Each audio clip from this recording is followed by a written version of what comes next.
পরপর ৩ বার বাচ্চা নষ্ট হওয়ার পরে ডাক্তার রিপোর্ট দেখে আজ যখন আমাকে বলল আমি আর কখনো মা হতে পারবো না, আমি কথাটা শুনে মূর্তির মতো বসেছিলাম। একটুও কাঁদিনি আমি। বেশ কয়েক মুহূর্ত চুপ করে থেকে নিজের মনের ভিতর বলে উঠলাম, আবিরকে এবার মুক্তি দিতেই হবে আমার। ভাবতে ভাবতে ডাক্তার আমাকে একটু ঝাড়ি দিয়ে বলে উঠল, মিসেস আবির, আপনি কি আমার কথা শুনতে পাচ্ছেন? আমি খেয়াল ফিরে উত্তর নিলাম, জি আমি শুনেছি। আপনার হাজবেন্ড সাথে আসেনি কেন জানতে পারি? আমি একটু স্বাভাবিকভাবে উত্তর দিলাম, ওর আসলে আজকে অনেক বেশি ব্যস্ততা। একই রিপোর্ট বারবার আনতে আমি একাও তো যথেষ্ট। ডাক্তার কিছুক্ষণ আমার দিকে হাঁ করে তাকিয়ে থাকলো, তারপর নরম গলায় আমাকে সান্ত্বনা দিতে লাগলো, শুনুন, এরকম কঠিন সময়ে মানুষ ভেঙে পড়ে খুবই স্বাভাবিক। আপনার কষ্ট আমি বুঝতে পারছি, কিন্তু হাল ছাড়া যাবে না। উপরওয়ালার উপর ভরসা রাখতে হবে আর একে অপরের সাথে থাকতে হবে। আমি চুপ করেই শুনলাম। ডাক্তারের রুম থেকে বের হব হব করে উঠছি। ডাক্তার আমাকে জিজ্ঞেস করলো, আচ্ছা মিসেস আবির, আপনাকে একটা প্রশ্ন করি, কিছু মনে করবেন না তো? আমি ঘুরে বললাম, জি বলুন। আচ্ছা, এমন কঠিন খবরে মানুষকে আমি কান্নায় গড়াগড়ি পর্যন্ত করতে দেখেছি চোখের সামনে, কিন্তু আপনার যে কোনো রিয়েকশনই দেখলাম না। জানতে পারি কেন? আমি অদ্ভুত এরকমের হাসি দিলাম আস্তে করে। কান্নায় গড়াগড়ি করে যদি আমার দুর্ভাগ্যকে বদলাতে পারতাম, তবে ফল না পাওয়া পর্যন্ত আমি মাথা সোজা করে উঠতাম না, মাটিতেই পড়ে থাকতাম। ডাক্তার সাহেব আবারও আমার দিকে তাকালো বিস্মিত চোখে। আমি খুব মুখ ফিরিয়ে বাসার দিকে হাঁটা শুরু করলাম। এলোপাতাড়ি হাঁটছি। পথের ভিতর আবিরের অনেকগুলো কল আসলো, আমি ধরলাম না। সন্ধ্যার একটু আগ দিয়ে বাসায় পৌঁছালাম। দরজায় কলিং বেল দিতেই শাশুড়ি মা দরজা খুলে আমাকে জোরে প্রশ্ন করে বসলো, কি খবর বউ? ডাক্তার কি বলেছে? আমি একটু দম নিয়ে উত্তর দিলাম, আমি মা হতে পারবো না কোনো দিন। শাশুড়ি মা আমার উত্তরে চেহারা একেবারে কালো করে ফেললো। চোখ দুটো বেশ বড় বড় করে তাকালো আমার দিকে।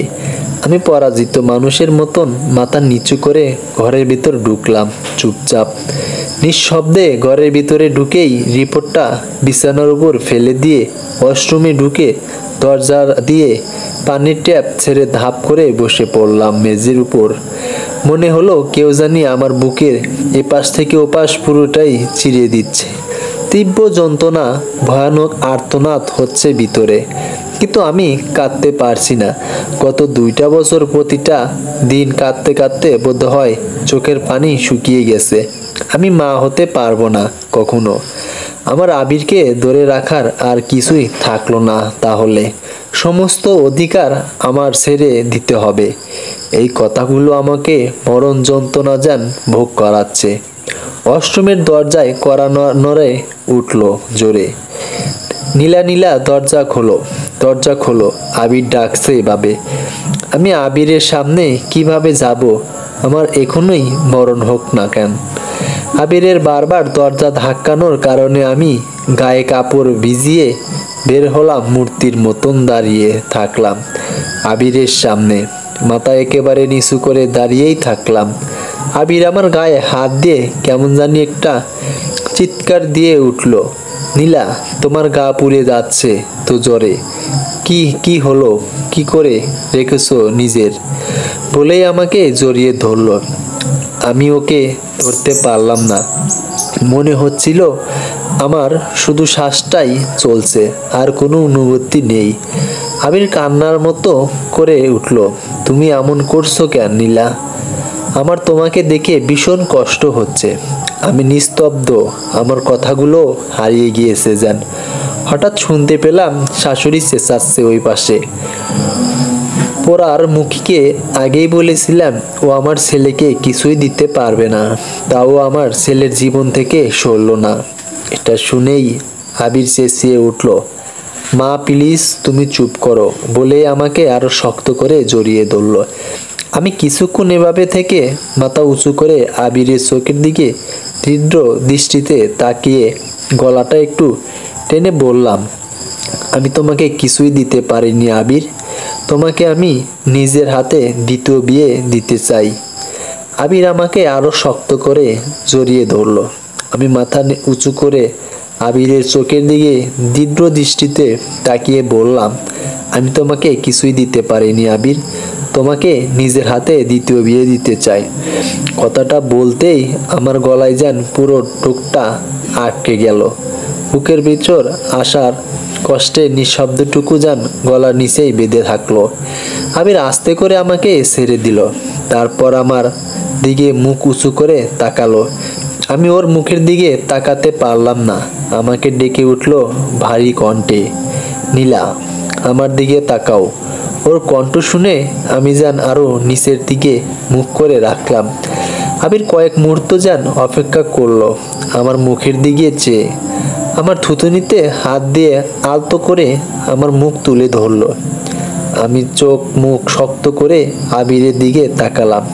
আবিরের চোখে পানি ছলছল করছে, কিন্তু ওর চোখে পানি দেখে আমার বুক কাঁপলো না। আমি ওর দিকে তাকিয়ে থাকলাম। আবিরও আমার দিকে ফ্যান ফ্যান করে তাকিয়ে থাকলো কিছুক্ষণ। দেখেই বোঝা যাচ্ছিল ওর খুব কষ্ট হচ্ছে। যে কথা 2 বছর ধরে ওর মায়ের মুখ থেকে মাঝে মাঝেই শুনতে এসেছে, সেই কথাটা আমার মুখে প্রথমবার শোনাটা হয়তো ওর জন্য ভীষণ কঠিন ছিল। কিন্তু আমারও যে কিছু করার নেই, আর আমিও যে নিরুপায়। দুজন এভাবেই কিছুক্ষণ কাটিয়ে দিলাম। আবির হয়তো আমার কাছ থেকে কিছু শুনবে বলে আশা করছিল। আমি বুঝতে পারছিলাম, কিন্তু আমি তো সেটা বলতে পারছিলাম না। বেশ কিছুক্ষণ সময় কেটে গেল। আবির মুখটা আস্তে করে নামিয়ে একটা দীর্ঘ শ্বাস ছেড়ে চুপচাপ আমার সামনে থেকে চলে গেল ঘরের বাইরে। আমার বুকের ভিতরে মোচড় দিয়ে উঠল ওর চলে যাওয়া দেখে। বুকের ভিতর ফেটে যাচ্ছিল। মনে হচ্ছিল ওকে চেঁচিয়ে বলে উঠি, আবির আমি কথাটা বলতে বাধ্য হয়েছি গো। আমি সহ্য করতে না পারলেও আমার যে মনের কথাটা বলার যোগ্যতাটুকু নেই। ও চলে যাওয়ার পরে আমার নিজের মনের ভিতরই একটা প্রশ্ন জাগলো, আচ্ছা এত কিছু হচ্ছে অথচ আমার চোখ দিয়ে পানি পড়ছে না কেন? কিন্তু আমার মন আমাকে উত্তর দিল, বোধহয়। কিন্তু গত 2 বছরে ক্ষণে ক্ষণে ফেলা অশ্রু ফোঁটাগুলো এখন শুকিয়ে গেছে। আমার মাথাটা কেমন জানি ঘুরে উঠল। আস্তে করে বসে পড়লাম বিছানায়। ঘরের দরজা দিয়ে অন্ধকারে একটু বসে থাকবো ভেবে দরজা দিতে গিয়েই শুনতে পেলাম আমার শাশুড়ি মা আমার শ্বশুরকে বলছে, আবিরের বাবা অনেক তো হলো, বউ তো কখনো মাই হতে পারবে না। আমার ঘরে ছেলে মেয়েদের ডাক শুনতে পারবো না। এটার জন্য যতটা না খারাপ লাগছে, তার থেকে বেশি কষ্ট হচ্ছে আমার আবিরের কোলে কোনো সন্তান দেখে আমি মরতে পারবো না বলেই মা কেমন জানি কেঁদে উঠল। আমার শ্বশুর চুপ করে শুনছিল মায়ের কথা। মা আবার কাঁদো কণ্ঠে বলে উঠল, তুমি ছেলেটার বের হওয়ার সময়ও মুখের দিকে তাকিয়েছিলে? আমার ছেলে আর ছেলে নাই, তুমি যে করেই হোক আমার ছেলের মুখে হাসি ফোটাও, না হলে আমার কিছু একটা হয়ে যাবে বলে আবারও কান্না। আমি দরজা আঁচড়ে ধরে দাঁড়িয়ে থাকলাম। হঠাৎ আমার শ্বশুর বাবা আমাকে ডাক দিল, বৌমা বলে। আমার বুকের ভিতর খস করে উঠল। কিন্তু এত ভালোবাসার স্বামীর মুখে হাসি ফোটাতে নিজের সারা জীবনের হাসি বিসর্জন দিতে আমি কিভাবে যাই? আমার দম বন্ধ হতে চাইছে যেন। আমি গলা অনেক জোরে টেনে জি বাবা আসছি বললাম। কাপড়টা পাল্টে মাথায় ঘোমটা দিয়ে মনটাকে পাথর করে বাবার সামনে গিয়ে দাঁড়ালাম। আমার শাশুড়ি মা তখনও কাঁদছে। তাকে সান্ত্বনা দেওয়া তো দূরের কথা থাক, বলার মতো কিছুই নেই। বাবা কথা উঠতেই একটু কাশি দিয়ে উঠল। আমি এক দৌড়ে গিয়ে টেবিল থেকে গ্লাস ভর্তি পানি নিয়ে আসলাম ছুটে। বাবাকে দিতেই বললাম, বাবা আস্তে আস্তে পানি খেন, কাশি হয়েছে তো গলায় পানি আটকে যেতে পারে। তাড়াহুড়া করলে বলে আমি পাশে দাঁড়িয়ে রইলাম। বাবা আমার মুখের দিকে কষ্টর সাথে মুগ্ধতা নিয়ে তাকালো। আমি একটু হাসি মুখে রাখলাম। বাবা আস্তে আস্তে পানি খেলো। তারপর বাবা আমাকে তার পাশে রেখে বসতে বললেন। আমি ধীরে ধীরে গিয়ে বসলাম। মায়ের মুখের দিকে তাকিয়ে খেয়াল করলাম মা আমার দিকে তাকাচ্ছেন না। কষ্ট লাগলো ভীষণ। বাবা আমার মাথায় হাত রাখলেন, রেখে কান্না শুরু করে দিলেন। আমি চুপ করে বসেই থাকলাম। আমার মুখ দিয়ে কিছু বের হবে না। সবার কষ্টের জন্য আমি দায়ী। কিন্তু বাবা বললেন, মারে এমন কঠিন সময়ের মধ্যে পড়ব সে কথা কখনো ভাবিনি। ক্ষতিটা সব থেকে বড় তোর হয়েছে।